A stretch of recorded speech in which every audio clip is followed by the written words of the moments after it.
الحمد لوليه والصلاة والسلام على من لا نبی بعده اما بعد۔ دوستو عزیزو، آج ہم جامع الاخلاق سے حسن اخلاق کی فضیلت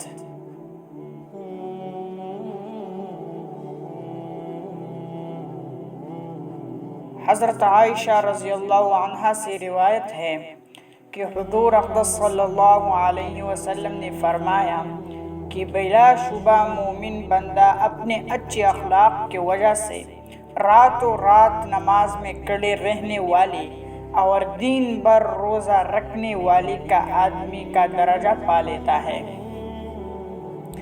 یعنی جو مسلمان بھائی اچھا اخلاق اختیار کرتا ہے تو نبی کریم صلی اللہ علیہ وسلم نے فرمایا کہ یہ بندہ اپنے اچھے اخلاق کی وجہ سے راتوں رات نماز میں کھڑے رہنے والے اور دن بھر روزہ رکھنے والے آدمی کا درجہ پا لیتا ہے۔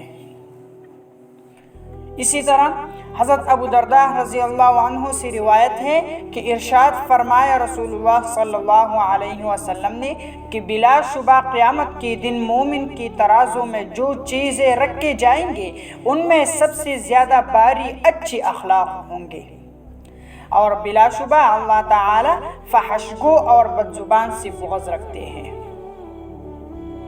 اسی طرح حضرت عبداللہ بن عمر رضی اللہ عنہ سے روایت ہے کہ رسول اللہ صلی اللہ علیہ وسلم نے فرمایا کہ جو مسلمان لوگوں سے مل جل کر رہتا ہے اور ان کی ایذا رسانیوں پر صبر کرتا ہے اور بہت سے بہتر وہ اس سے بہتر ہے جو مل جل کر نہیں کرتا اور ان کی ایذا رسانیوں پر صبر نہیں کرتا۔ یہ اس لیے فرمایا کہ حسن اخلاق کا مظاہرہ صحیح معنوں میں اس وقت ہوتا ہے جب لوگوں سے تکلیف پہنچے اور اس پر صبر کرتے ہوئے خوبی کا برتاؤ کرے۔ دوستو عزیزو، اچھے اخلاق بہت بڑی چیز ہے۔ اسی طرح حضرت ابو ہریرہ رضی اللہ عنہ سے روایت ہے کہ رسول اللہ صلی اللہ علیہ وسلم نے ارشاد فرمایا کیا تمہیں وہ لوگ نہ بتا دوں جو تم میں بہتر ہے؟ صحابہ کرام رضی اللہ عنہم نے عرض کیا ضرور۔ ارشاد فرمائے آپ نے فرمایا کہ تم میں بہتر وہ ہے جن کی عمر لمبی ہو اور اچھے اخلاق ہوں، جن کی عمر لمبی ہو اور اچھے اخلاق ہو۔ حضرت عبداللہ بن عمر رضی اللہ عنہ سے روایت ہے کہ رسول اللہ صلی اللہ علیہ وسلم نے ارشاد فرمایا کہ میرے سب سے زیادہ محبوب لوگوں میں سے وہ ہے جن کے اخلاق سب سے اچھے ہیں۔ اسی طرح حضرت نواس بن سمعان رضی اللہ عنہ نے فرمایا کہ میں نے رسول اللہ صلی اللہ علیہ وسلم سے دریافت کیا کہ نیکی کیا ہے اور گناہ کیا ہے؟ آپ نے فرمایا حسن خلق نیکی ہے اور گناہ وہ ہے جو دل میں کٹکے اور تجھے یہ ناگوار ہو کہ لوگوں کا اس کا پتہ چل جائے۔ ایک شخص نے عرض کیا یا رسول اللہ صلی اللہ علیہ وسلم سب سے بہتر کیا چیز ہے جو انسان کو عطا کی گئی؟ حضور اقدس صلی اللہ علیہ وسلم نے فرمایا بہتر چیز حسن اخلاق ہے۔ اسی طرح ایک حدیث میں ہے کہ حضور اقدس صلی اللہ علیہ وسلم نے حضرت ابو ذر رضی اللہ عنہ سے خطاب کرتے ہوئے ارشاد فرمایا کہ تو جہاں کہیں بھی ہو اللہ سے ڈر اور گناہ کیا تو اس کے بعد نیکی بھی کر لے، یہ نیکی اس گناہ کو مٹا دیں گے اور لوگوں سے اخلاق کے ساتھ میل جول رکھ۔ اسی طرح حضرت ابو ہریرہ رضی اللہ عنہ سے روایت ہے کہ حضور اقدس صلی اللہ علیہ وسلم نے فرمایا کہ مومنین میں سب سے زیادہ کامل ایمان والا وہ ہے جو ان میں اخلاق کے اعتبار سے سب سے اچھا ہو۔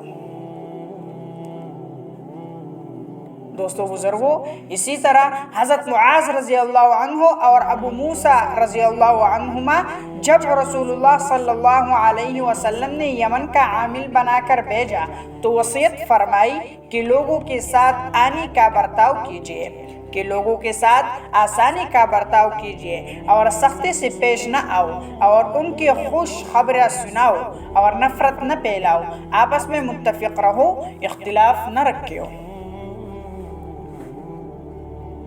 ایک اور حدیث بتا رہا ہوں،